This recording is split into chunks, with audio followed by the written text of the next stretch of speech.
Regarde cette ligne. Début 2025, une barrette de 8 Go, de double data rate. 5 RAM coûtait 60 à 90. Mais près d'un an après, elle dépasse 300. C'est pratiquement une augmentation de 33 fois en moins d'un an. Alors, qu'est-ce qui cause cette hausse soudaine? Ce n'est probablement pas ce que tu penses. Voici pourquoi les prix de la RAM explosent et vont empirer.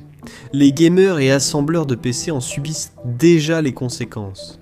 Quand tu achètes 16, 32, 64 Go de RAM, ou même plus d'un coup, tu vas forcément le remarquer. Ce PC économique prévu à moins de 1000 € te coûtera finalement plusieurs centaines d'euros de plus, où tu auras moins de puissance au même prix. La RAM est généralement vendue sous forme de barrette mémoire, et elle est disponible dans presque tous les magasins d'électronique, ou du moins, c'était le cas jusqu'à maintenant. Les rayons sont vides, les prix 5 à 10 fois plus élevés que d'habitude, et les rares barrettes sont gardées derrière le comptoir pour éviter les vols. Quand les clients ne trouvent pas ce qu'ils cherchent, ils paient plus cher en ligne, souvent avec des résultats incertains.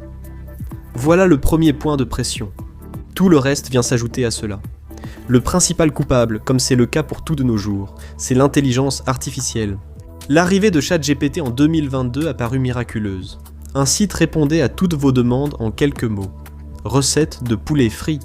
Une histoire sur tes 2 personnages favoris en rendez-vous. Ou une image de ta sœur avec son héros animé préféré. Un cadeau d'anniversaire simple et économique. Tout cela était possible, entièrement gratuit. Cela paraissait trop beau pour être vrai. Rien n'est gratuit dans la vie, même l'intelligence artificielle. ChatGPT est un modèle de langage utilisant de puissants centres de données pour collecter, filtrer et prédire les mots à venir à partir d'informations en ligne. Avec des millions d'utilisateurs quotidiens, cela consomme énormément d'eau, d'électricité et de mémoire informatique. Surtout depuis l'arrivée de chatbots concurrents comme Gemini, Grok, etc. Cette mémoire vive doit bien venir de quelque part. L'intelligence artificielle accroît la demande de mémoire vive, mais ce n'est pas la seule cause de la hausse des prix. C'est plus complexe et interne. Tout dépend des décisions des présidents directeurs généraux pour maintenir les chatbots d'intelligence artificielle opérationnels. Les entreprises doivent créer des centres de données capables de gérer toutes les requêtes sans ralentir le site web. Cela représentait une énorme pression sur les réseaux électriques dans certains quartiers. Mais cela signifie aussi qu'il faut beaucoup plus de données disponibles pour ces centres. L'approvisionnement en RAM est acheté avant que vous n'ayez une chance. Les entreprises achètent en gros, commandant des centaines ou milliers des mêmes barrettes de mémoire dont vous avez besoin. Même les magasins d'informatique et jeux vidéo voudraient en vendre cette RAM, mais n'auront peut-être jamais l'occasion de la commander. Le fabricant, bien sûr, va choisir d'accepter le contrat massif de la multinationale milliardaire plutôt que la petite commande de GameStop, surtout lorsqu'il y a une offre limitée disponible. Imaginez la RAM comme une autoroute à voie fixe. Si un gros camion l'occupe, tout ralentit, peu importe l'urgence des autres. Mais l'intelligence artificielle n'achète pas vos barrettes de mémoire pour le jeu. C'est là que les choses se compliquent. Une barrette de RAM double data rate, 5 qui réduit la consommation d'énergie et augmente la bande passante, était une avancée majeure. Lorsqu'elle est sortie en 2020, elle est rapidement devenue la norme pour ceux qui avaient besoin de faire tourner leur configuration de jeu. Mais pour les centres de données d'intelligence artificielle essentiels aux grandes entreprises, ces options comptent peu. Ces entreprises ont besoin de quelque chose de plus grand et de plus puissant, et elles le trouvent dans la mémoire à large bande passante. L'option la plus puissante pourrait bien évincer toutes les autres du marché. La High Bandwidth Memory parvient à offrir une bande passante supérieure à la double data rate, 5, et elle le fait dans un format plus compact.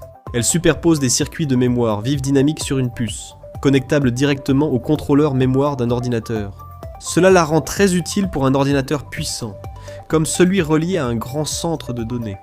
Cela a poussé bon nombre des plus grandes entreprises d'intelligence artificielle à développer des puces spécifiquement destinées à cette fonction. Le résultat, c'est que la demande est plus forte que jamais. Et tout cela revient à vous hanter. Chaque fois qu'il y a une nouvelle option attrayante sur le marché, c'est une mauvaise nouvelle pour tous ceux qui préfèrent l'ancienne. Les joueurs chevronnés le savent très bien. Peut-être aviez-vous une console de jeu préférée pour laquelle vous aviez des centaines de jeux, mais soudainement, un nouveau système a fait son apparition. Même si vous préfériez l'ancienne option, adopter le nouveau système était nécessaire pour suivre votre série de jeux préférés, ce qui n'est pas possible pour beaucoup. La High Bandwidth Memory n'est pas seulement plus récente et plus rapide, elle pourrait être la seule option capable de répondre à l'énorme nouvelle demande des centres de données d'intelligence artificielle.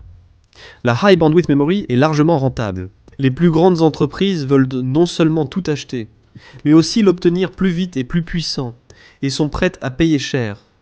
Les entreprises Tomonai se focalisent sur ce nouveau développement mémoire, réduisant ainsi la production de double data rate, 5 plus accessible et abordable. Si un produit rapporte bien plus en utilisant les mêmes usines, le moins cher perd sa priorité et finit par disparaître. Et ce n'est pas la seule mauvaise nouvelle pour ceux qui cherchent à acheter de la mémoire. La suivante pourrait être encore pire, car c'est la partie que la plupart des gens manquent. La plupart des serveurs d'intelligence artificielle appartiennent à des entreprises technologiques, rendant cette technologie incontournable aujourd'hui.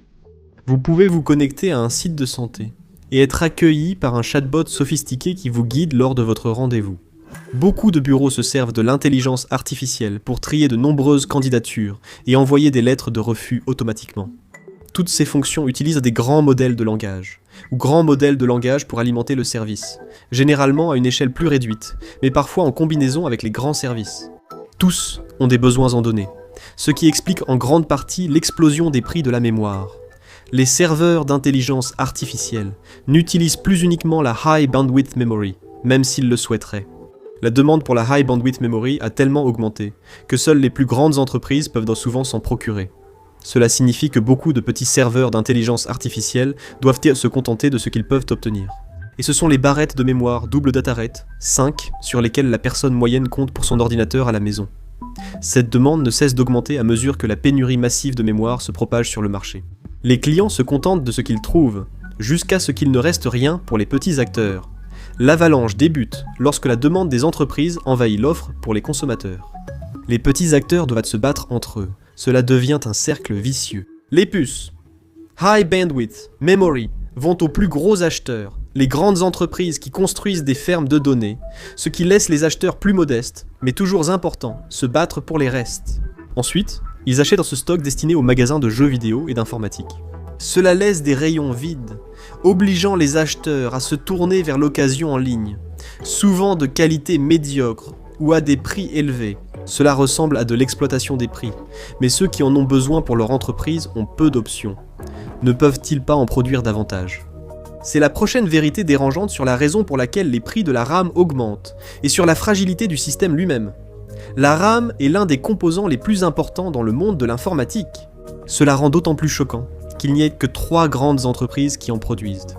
Samsung, non bien connu, joue un rôle clé en informatique depuis des décennies et produit aujourd'hui la majorité des RAM pour consommateurs. Ils sont en concurrence avec SK Hynix, l'un des plus grands producteurs mondiaux de semi-conducteurs. Micron, 3e entreprise américaine, est moins connue et se consacre à la mémoire et au stockage de données. Cependant, le marché va être profondément bouleversé. Ces 3 entreprises ont toutes vu leur production lourdement taxée ces dernières années. La demande pour leurs produits a explosé, et les clients ont dû rivaliser avec les acheteurs de masse pour l'offre disponible. Au moins, une de ces entreprises a estimé ne plus pouvoir satisfaire tout le monde. Début décembre 2025, Micron a choqué les joueurs du monde entier en annonçant son retrait total du marché grand public. Ils réorientent tout leur modèle économique vers les centres de données intelligence artificielle, ce qui annonce une aggravation de la situation. Le nombre de fournisseurs de RAM pour les clients va bientôt passer de 3 à 2. Et avec cela, la concurrence pour ce que ces entreprises vont produire est sur le point d'augmenter. Et cela soulève également le redoutable mot commençant par M, monopole.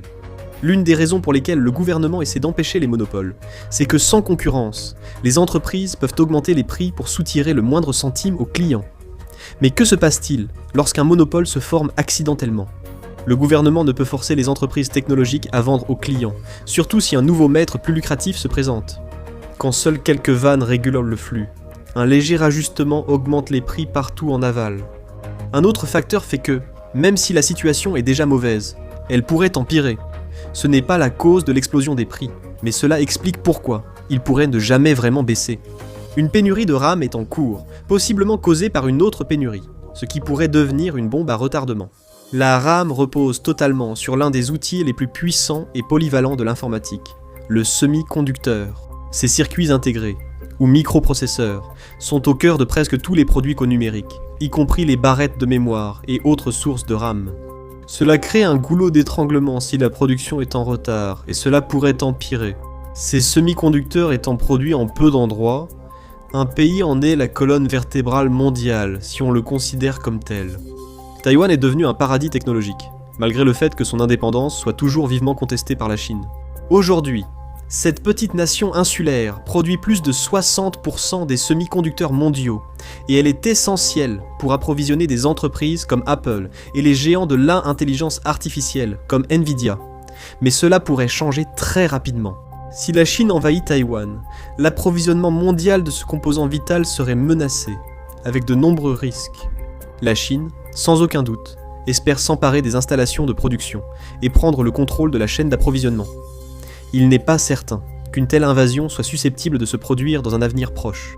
La Chine y pense depuis un moment, comme le reste du monde. La menace est si grave que plusieurs analystes occidentaux ont proposé de détruire les usines en cas d'invasion chinoise. Pour garantir que la Chine ne puisse pas obtenir de puces, si nous n'y arrivons pas non plus, c'est un scénario apocalyptique pour le secteur informatique que les grands acteurs tentent d'éviter. La production de semi-conducteurs a fortement augmenté récemment, la Chine renforçant sa chaîne d'approvisionnement, tandis que la Corée du Sud et le Japon rejoignent la compétition. Cependant, une guerre pourrait aussi perturber leur production. Les États-Unis ont rapatrié une partie de leur production pour plus de sécurité. Mais il faudra un certain temps avant que les niveaux de production atteignent un point où cela pourrait avoir un impact sur le marché. Et malheureusement, cela se produit justement au moment où la demande augmente et fait grimper les prix en flèche, et il est peu probable que cela soit résolu de sitôt. La demande de RAM augmente sans cesse, et ne devrait pas ralentir, sauf intervention politique. Des législateurs américains ont proposé un moratoire national sur les centres de données dans une campagne anti-intelligence artificielle, sans probablement penser aux joueurs. Cependant, les deux côtés du spectre politique ont largement adopté les avancées technologiques, y compris l'intelligence artificielle. Le petit consommateur restera sans doute exclu du marché de la RAM, sauf s'il a un budget conséquent. Ces forces ne font pas qu'augmenter les prix, elles les figent. Capacité limitée, production réorientée, fournisseurs concentrés et demande en intelligence artificielle qui se heurtent toutes en même temps. C'est pourquoi la RAM est devenue bien plus chère, voire hors de prix. L'intelligence artificielle n'est qu'un secteur où tout change vite. Alors, découvrez pourquoi.